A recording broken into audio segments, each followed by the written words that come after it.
Hey, my fellow history lovers, I have a wild what if that actually happened. What if one random bullet changed the entire course of American history? Because it did. And the guy it made famous was none other than Teddy Roosevelt.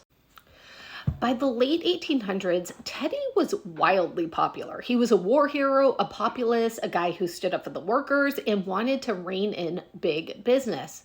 The Republican Party hated it.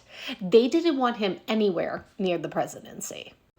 So what did they do? Well, they made him vice president, a job so useless back then.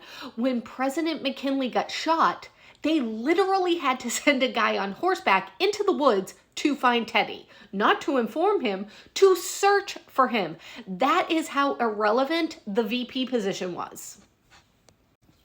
But then McKinley died.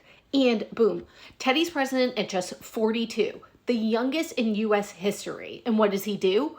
Wages wars on monopolies, supports labor unions, protects consumers, creates national parks, and aggressively enforces antitrust laws. The Republican Party, not thrilled.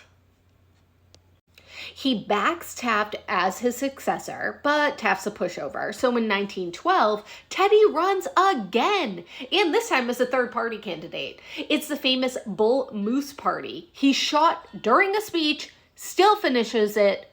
Iconic. His campaign splits the Republican vote, and Democrat Woodrow Wilson wins. Here's the kicker. Decades later, it's the Democrats, not the Republicans, who run with Teddy's progressive ideas. FDR, his distant cousin, builds a New Deal off of them. So yeah, if McKinley hadn't been shot, no Roosevelt presidency, no progressive era, and maybe no New Deal.